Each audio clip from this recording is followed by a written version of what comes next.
Une valise de 5 milliards de francs CFA apparaît comme une déflagration au cœur de Ouagadougou.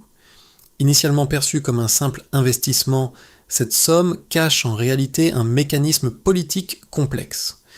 Dans un pays déjà sous pression, comment une telle opération pourrait-elle influer sur le cours des événements? Quelle est la véritable portée de cette transaction en dehors de sa valeur apparente? Et quel rôle joue Ibrahim Traoré, capitaine du Burkina Faso, face à cette manœuvre invisible?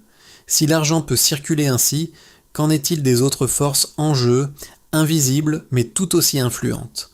L'affaire de la valise de 5 milliards de francs CFA n'est pas simplement un événement isolé, mais un indicateur de la guerre invisible qui se déroule sous la surface des relations internationales et de la politique interne du Burkina Faso. Ce n'est pas une simple transaction financière, c'est un test de la souveraineté nationale et une tentative de manipuler la trajectoire politique du pays à travers des leviers financiers occultes. En regardant cette situation sous un autre angle, il devient évident que des forces extérieures essaient de peser sur l'avenir de la nation. Mais qu'est-ce qui est en jeu réellement? La stabilité d'un État déjà fragile pourrait-elle être mise en péril par des influences cachées? Le spectateur doit se poser cette question.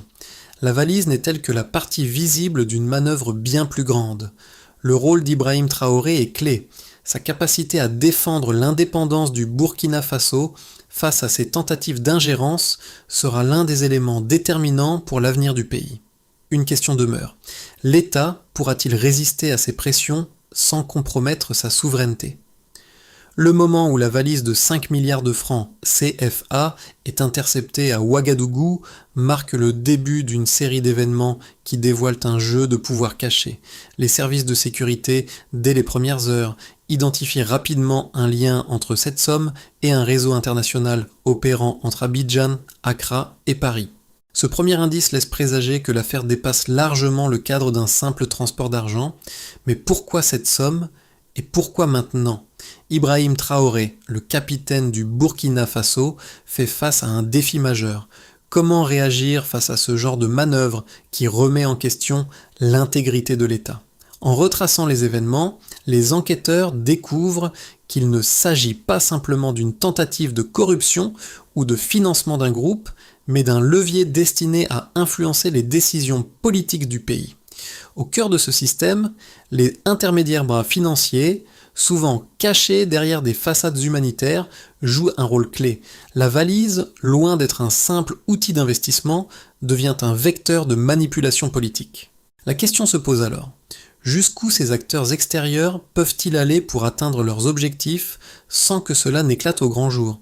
Alors que la situation se déroule sous les yeux de l'État burkinabé, il devient clair que ce n'est pas une simple tentative isolée, mais une partie d'un plan plus vaste. Ibrahim Traoré se retrouve à la croisée des chemins. Doit-il prendre des mesures immédiates ou attendre pour mieux comprendre l'ampleur du réseau qui se cache derrière cette transaction? Les premiers témoins de cette opération secrète sont quelques officiers burkinabés discrets qui prennent note de la situation sans immédiatement réagir. Lorsqu'un appel évoque une opportunité de transition, accompagnée de soutien financier, ces officiers ne se laissent pas emporter par l'enthousiasme ou la crainte. Au lieu de cela, ils choisissent une approche mesurée. Observer, recueillir des informations et transmettre ces éléments à la chaîne de commandement. Cette stratégie, presque clinique dans sa froideur, marque le début d'une réponse méthodique à ce qui pourrait être une tentative de déstabilisation discrète. Il est clair que ces militaires n'acceptent pas l'offre, mais leur objectif est d'éviter une réaction impulsive qui pourrait nuire à l'intégrité du pays. En choisissant d'observer plutôt que d'agir précipitamment, ces officiers deviennent des personnages clés dans la lutte pour protéger la souveraineté du Burkina Faso. Leur décision de ne pas répondre directement à l'offre, mais de la signaler à leurs supérieurs, envoie un message fort: l'État burkinabé n'est pas prêt à céder à la pression étrangère. Dans cette situation, la première réaction n'est pas celle d'une confrontation ouverte, mais celle d'une vigilance discrète, capable de détecter les signes d'une tentative d'influence avant qu'elle ne se transforme en crise. Ces premiers acteurs, bien qu'invisibles aux yeux du public, exercent une influence silencieuse mais déterminante sur le déroulement des événements. Ils deviennent les sentinelles qui, par leur prudence et leur discernement, ouvrent la voie à une réponse plus coordonnée et stratégique. À mesure que l'enquête progresse, le déroulement des événements se précise et montre la complexité de la situation. La valise, qui semblait être un simple transfert d'argent, s'avère être bien plus qu'un simple moyen de paiement. Elle devient un instrument stratégique destiné à influencer les choix politiques du Burkina Faso à un moment particulièrement sensible. Dès les premières heures de l'interception de la valise, les services de sécurité comprennent qu'ils ont affaire à une manœuvre extérieure qui cherche à utiliser l'argent liquide pour influencer la loyauté des militaires et de certains dirigeants politiques. Les indices montrent que l'argent n'est pas destiné à un investissement ou à une aide humanitaire, mais à l'achat de soutien militaire clé dans un contexte de transition politique incertaine. L'implication d'acteurs étrangers, dont des intermédiaires financiers et des structures occultes, devient de plus en plus évidente. Ces réseaux ont soigneusement préparé cette opération en amont en établissant des connexions entre différentes capitales comme Abidjan, Accra et Paris. Les services de renseignement découvrent qu'il existe un système parallèle d'influence politique qui dépasse les frontières du Burkina Faso. Cette découverte révèle l'ampleur de l'ingérence et la sophistication des manœuvres extérieures qui cherchent à peser sur la politique interne du pays. Les autorités burkinabées sont confrontées à une situation complexe. D'une part, elles doivent gérer cette crise sans envenimer la situation, et d'autre part, elles doivent trouver un moyen de contrer ces influences sans sacrifier la souveraineté nationale. La réaction des militaires burkinabés, qui choisissent d'observer et de recueillir des informations au lieu de réagir de manière précipitée, est cruciale.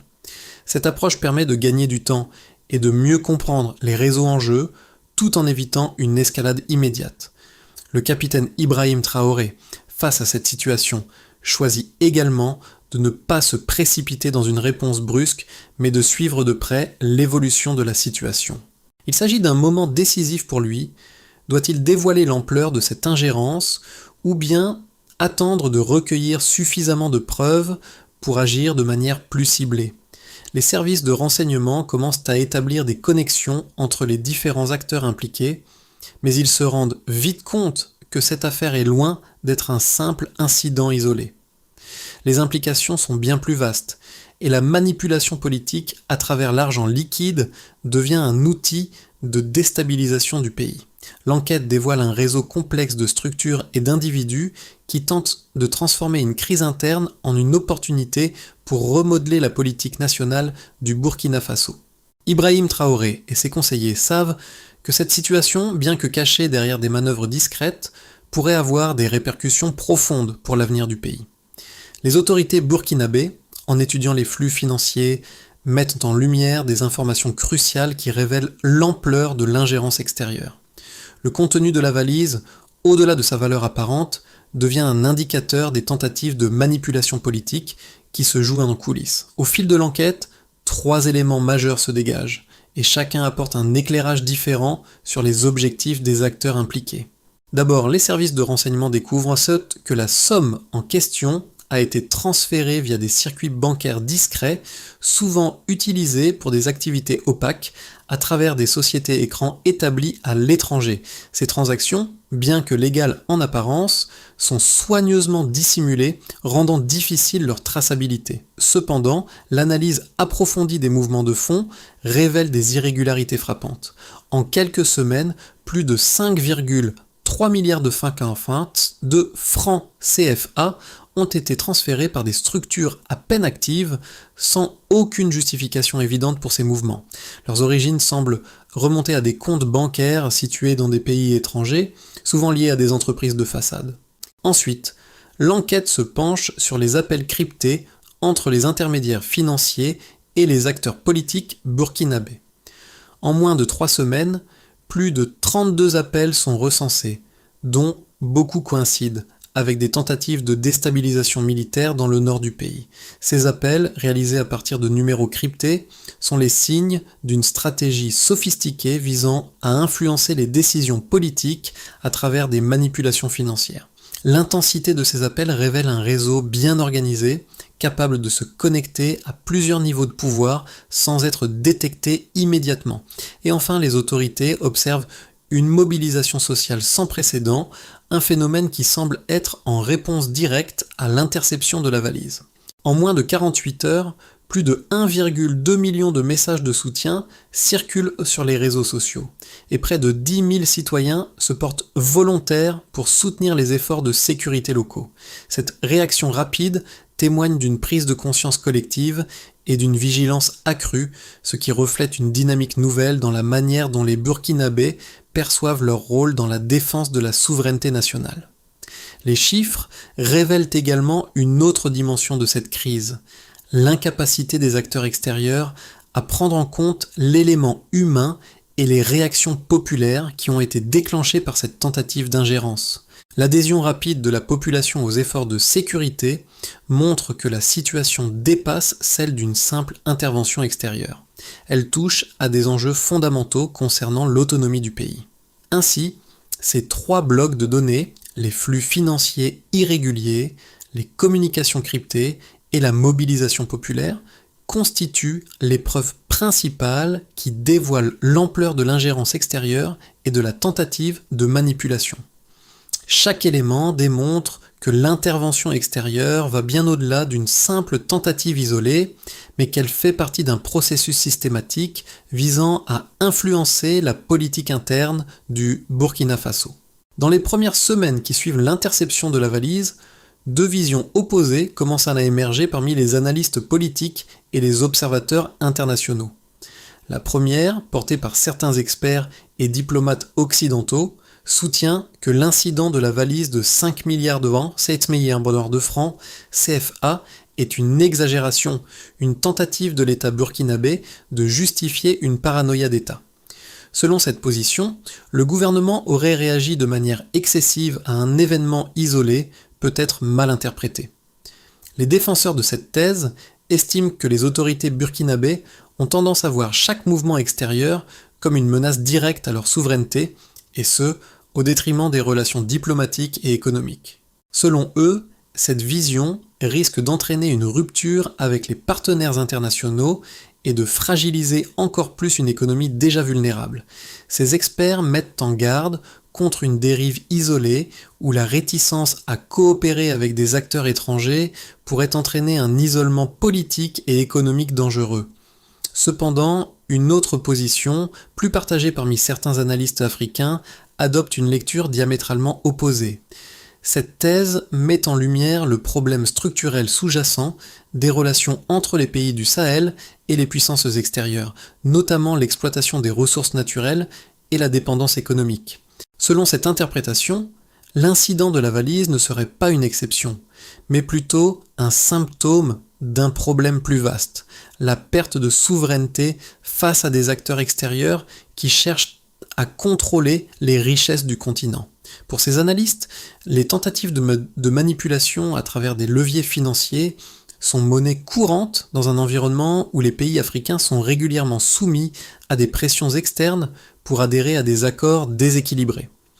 La valise de 5 milliards devient alors un point de cristallisation, symbolisant la résistance à une forme de néocolonialisme financier où l'autonomie politique et économique des États africains est mise à l'épreuve. Le défi pour Ibrahim Traoré et les autorités burkinabées est de naviguer entre ces deux visions. La question clé n'est pas tant de savoir si la valise de 5 milliards est un incident isolé ou une manipulation politique orchestrée, mais plutôt comment l'État burkinabé peut préserver sa souveraineté tout en maintenant des relations équilibrées avec ses partenaires internationaux. La réaction à cette crise, qu'elle soit perçue comme paranoïaque ou comme une tentative légitime de défendre la souveraineté, aura un impact direct sur l'avenir politique du pays. Traoré devra faire face à cette tension croissante entre la nécessité de protéger l'indépendance du Burkina Faso et les exigences des relations internationales. Le moment crucial de cette affaire survient lorsque le gouvernement burkinabé décide de dévoiler publiquement une partie des informations collectées sur l'ingérence extérieure. Une phrase forte marque ce tournant. Ce n'était pas un simple transfert d'argent, mais une tentative de manipulation stratégique. Cette révélation n'est pas un simple acte de transparence, mais un signal fort lancé à la communauté internationale et à la population burkinabé. L'État n'acceptera pas que sa souveraineté soit négociée sous la pression de transactions cachées. Derrière cette décision, la figure d'Ibrahim Traoré émerge plus clairement. En dévoilant l'ampleur de cette manœuvre, il ne fait pas que défendre l'intégrité de son gouvernement, il redéfinit les contours du pouvoir au Burkina Faso. Ce n'est plus une question d'incident isolé ou de malentendu diplomatique, mais bien d'un choix stratégique pour protéger l'autonomie du pays face à des forces extérieures qui cherchent à l'influencer. Traoré, tout en étant confronté à une pression interne et externe énorme, montre ainsi sa volonté de maintenir le contrôle national tout en orientant le pays vers un avenir plus indépendant. Cette révélation change la dynamique de l'affaire. Ce n'est plus un simple incident, mais un tournant géopolitique majeur. L'affaire de la valise de 5 milliards de francs CFA, loin de se limiter à un simple incident, devient un révélateur des tensions profondes qui traversent le Burkina Faso et la région du Sahel. Les premiers impacts se font sentir à plusieurs niveaux, politique, économique et social. À l'échelle nationale, l'interception de la valise déclenche une série de réactions en chaîne qui modifient la perception du rôle du Burkina Faso dans le contexte régional et international. Pour le gouvernement de Traoré, l'incident marque un tournant dans la manière dont le pays est perçu à l'étranger. L'État burkinabé, traditionnellement perçu comme fragile et vulnérable face aux pressions extérieures, se présente désormais comme un acteur capable de réagir de manière coordonnée et ferme. La rapide mobilisation des forces de sécurité et l'identification des réseaux d'influence ont non seulement permis de contenir l'incident, mais ont aussi renforcé la légitimité du gouvernement en matière de souveraineté. Toutefois, ce regain de confiance s'accompagne de risques considérables. La réaction internationale pourrait être divisée. D'un côté, certains partenaires pourraient voir cette résistance comme un signe de souveraineté retrouvée, mais d'un autre côté, les relations diplomatiques pourraient inciter d'un presque à l'épreuve, particulièrement avec les anciens alliés occidentaux. Sur le plan économique, l'impact immédiat est moins visible, mais tout aussi significatif. Les flux financiers irréguliers révélés par l'enquête mettent en lumière des vulnérabilités dans l'économie burkinabé, en particulier en ce qui concerne les relations économiques avec les puissances étrangères. Si le pays parvient à conserver un certain contrôle sur ses ressources naturelles et ses accords économiques, cet incident souligne la nécessité de réformer les structures économiques pour éviter d'autres manipulations extérieures. Le secteur minier, où le pays est particulièrement exposé, devient un point focal des réformes à venir. L'État, sous la pression de maintenir son indépendance, pourrait être amené à renégocier certains contrats miniers pour mieux les aligner avec les intérêts nationaux. Socialement, l'affaire suscite une prise de conscience collective, comme le montrent les chiffres de la mobilisation citoyenne. Plus de 1,2 million de messages de soutien ont été envoyés en quelques jours, et près de 10 000 volontaires se sont proposés pour renforcer la sécurité locale. Cette réaction, bien que symbolique, révèle une nouvelle dynamique de solidarité nationale. Elle montre que la population, loin de se laisser berner par les manipulations extérieures, est prête à défendre ses intérêts et son indépendance. Cependant, cette mobilisation ne doit pas être surestimée.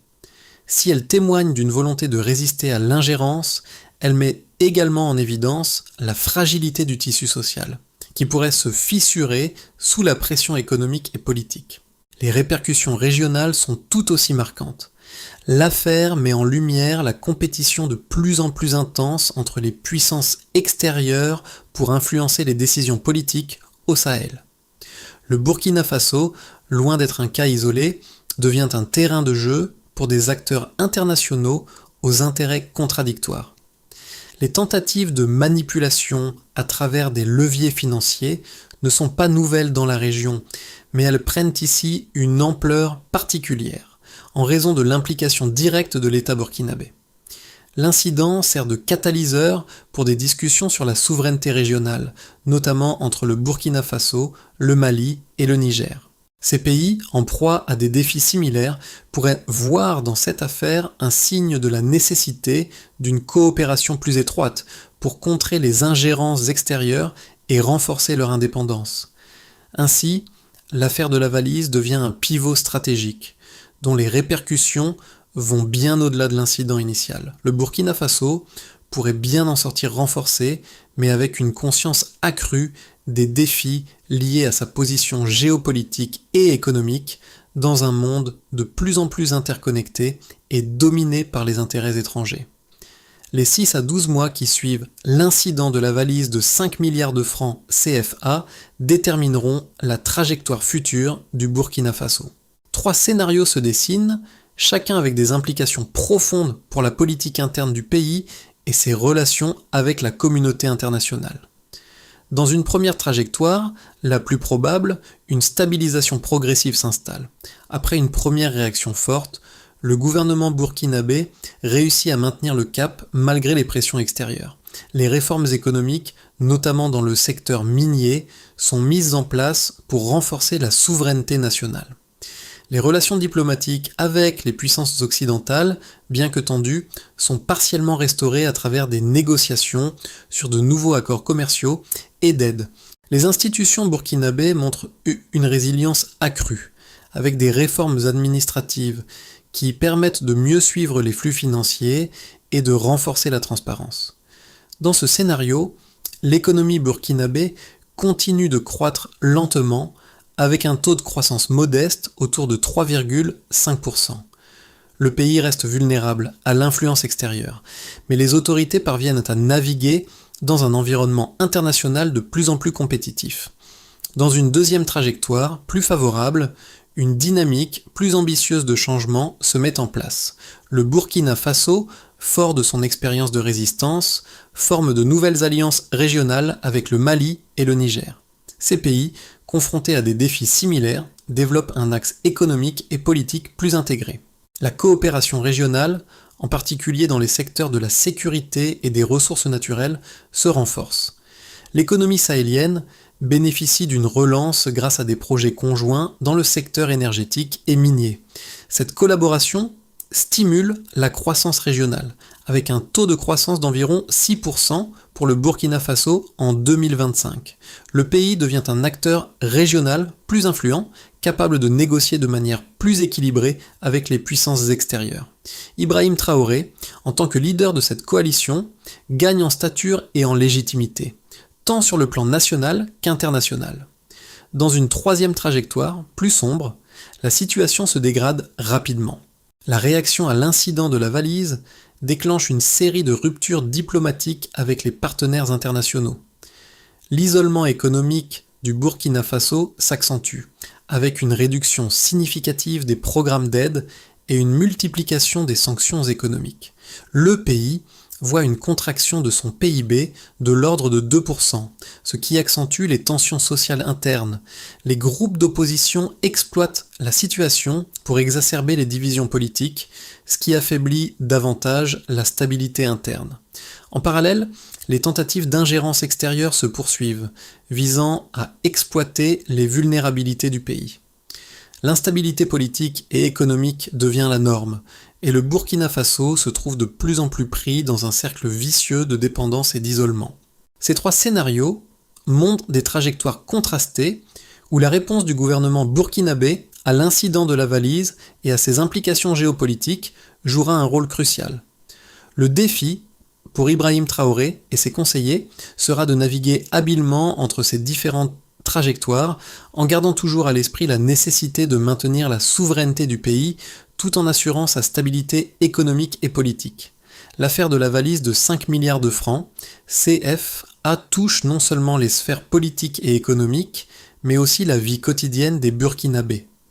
Pour de nombreux citoyens, cette histoire résonne comme un appel à la vigilance et à la participation active dans la préservation de la souveraineté nationale. L'impact de cet incident dépasse les frontières des institutions et pénètre dans les quartiers, où la question de l'ingérence extérieure devient un sujet central de conversation.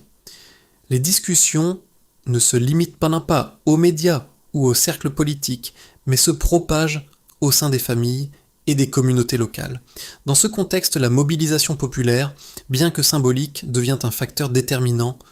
Plus de 1,2 million de messages de soutien ont été enregistrés en moins de 48 heures, ce qui montre une prise de conscience collective importante. Les Burkinabés ne sont plus seulement spectateurs des événements qui secouent leur pays, mais deviennent des acteurs actifs dans la défense de leur souveraineté. Cette réaction témoigne d'une volonté de prendre en main le destin du pays, de refuser la passivité face aux ingérences extérieures et de revendiquer une indépendance politique et économique. La solidarité qui se manifeste par la mise en place de dispositifs locaux de sécurité, avec près de 10 000 citoyens prêts à soutenir les efforts de sécurité, traduit une transformation dans la perception du rôle de chacun. Ce n'est pas seulement un engagement individuel, mais un mouvement collectif qui prend forme. Les jeunes, les militants et les citoyens ordinaires se retrouvent autour d'un même objectif, protéger l'intégrité du pays et éviter que des intérêts extérieurs ne définissent l'avenir du Burkina Faso. Pour Ibrahim Traoré, cette dynamique populaire représente un soutien essentiel dans la bataille pour la souveraineté. Mais ce soutien ne doit pas occulter la fragilité des institutions, qui risquent de se fissurer si la mobilisation populaire ne se transforme pas en une action politique et économique structurée. Le véritable défi réside dans la capacité à transformer cet élan citoyen en un levier de changement durable, qui pourra résister aux pressions internes et externes. Face aux défis imposés par l'incident de la valise et aux manœuvres d'ingérence extérieure, le gouvernement burkinabé, sous la direction d'Ibrahim Traoré, doit mettre en place une série de mesures stratégiques pour renforcer la souveraineté du pays et éviter de nouvelles tentatives de manipulation. La lésion révélée par cette crise offre une occasion unique pour initier un processus de transformation qui pourrait durablement fortifier l'État burkinabé. La première étape consiste à assainir les flux financiers. L'objectif est de renforcer les mécanismes de traçabilité et de transparence afin de prévenir toute nouvelle tentative de manipulation par le biais de transactions opaques. Cela inclut la mise en place d'une surveillance renforcée des transferts de fonds, notamment ceux en provenance et à destination de pays extérieurs. Le gouvernement devra collaborer avec des partenaires internationaux pour renforcer la régulation des sociétés écrans et garantir que chaque mouvement financier soit justifié par des projets concrets et transparents. La deuxième étape repose sur la gestion des ressources naturelles, en particulier le secteur minier. Le Burkina Faso doit réformer ses contrats miniers pour garantir que les revenus générés restent sur le territoire et profitent réellement à la population. Traoré et son équipe devront négocier de nouveaux accords avec les entreprises étrangères afin d'imposer des clauses plus favorables et limiter les fuites de capitaux vers l'étranger. Cette réforme vise à récupérer une part plus importante des bénéfices tirés des ressources naturelles, un levier économique essentiel pour renforcer l'autonomie du pays. La troisième étape implique une mobilisation intérieure accrue. Le gouvernement devra canaliser l'élan populaire, comme l'a montré la réaction des citoyens après l'affaire de la valise, pour en faire un moteur de changement. Cela inclut la formation de nouveaux acteurs politiques, une sensibilisation à la gouvernance transparente et l'incitation à une participation plus active dans les processus décisionnels. Le défi réside dans la pérennisation de cet engagement civique en le transformant en un soutien structuré aux réformes politiques et économiques. Ces trois étapes devraient en permettre au Burkina Faso de renforcer sa souveraineté tout en répondant aux défis posés par les pressions extérieures. Le véritable test pour Ibrahim Traoré et son équipe réside dans leur capacité à maintenir cet élan de réforme tout en faisant face aux tensions internes et aux tentatives d'influence externe. L'histoire de la valise de 5 milliards de francs CFA ne se termine pas avec l'interception de l'argent et l'effondrement de la première tentative d'influence. Elle marque le début d'un processus bien plus profond de redéfinition de la souveraineté et de l'indépendance du Burkina Faso. Le motif central, incarné par la résistance d'Ibrahim Traoré et des officiers loyaux, résonne tout au long de cette crise. La loyauté ne se proclame pas, elle se démontre dans l'action, dans la patience et dans la vigilance face aux manœuvres extérieures. En repensant aux premiers moments de l'interception, Lorsque l'État burkinabé se retrouvait vulnérable, on comprend que ce n'était pas seulement un test de sécurité, mais un test de résilience nationale. L'engagement silencieux de ces militaires qui ont observé et documenté la situation sans céder à la tentation d'une réaction impulsive devient un symbole de la résistance intérieure face à des forces extérieures. Ce sont ces hommes et ces femmes, souvent invisibles dans le récit, qui ont contribué à l'écriture d'une nouvelle page de l'histoire du pays. Aujourd'hui, alors que le Burkina Faso fait face à des défis internes et externes, cette loyauté silencieuse, cette volonté de défendre ce qui est juste sans se laisser corrompre par les promesses extérieures, devient la clé de la reconstruction de l'État. Ibrahim Traoré, en tant que leader, porte cette image de détermination calme, prête à se battre pour un avenir plus autonome pour le Burkina Faso. Le Burkina Faso se trouve à un carrefour décisif. Après l'affaire de la valise et les révélations qu'elle a provoquées, le pays doit faire face à un choix stratégique qui pourrait redéfinir son avenir. Rester sous l'influence des puissances extérieures ou prendre le contrôle de son destin en cultivant une indépendance durable. Ibrahim Traoré et son équipe ont montré qu'ils sont prêts à défendre la souveraineté nationale, mais cette lutte ne peut pas reposer uniquement sur les épaules du gouvernement. Les citoyens du Burkina Faso, tout comme ceux des autres pays du Sahel, doivent se poser une question essentielle. Jusqu'où sommes-nous prêts à aller pour protéger notre liberté et notre autonomie ? Il ne s'agit pas seulement de soutenir un leader ou un gouvernement, mais de s'engager activement dans le processus de décision, de revendiquer un rôle dans la construction d'un avenir commun. L'appel est lancé. Il est temps de participer à la transformation du pays, de soutenir des initiatives locales, de renforcer la solidarité entre les peuples du Sahel. Le Burkina Faso, par la résilience de son peuple et de ses dirigeants, peut devenir un modèle de souveraineté et de coopération régionale. Quelles actions entreprendre pour défendre notre souveraineté collective ? Ensemble, nous pouvons dessiner un avenir plus fort et plus indépendant.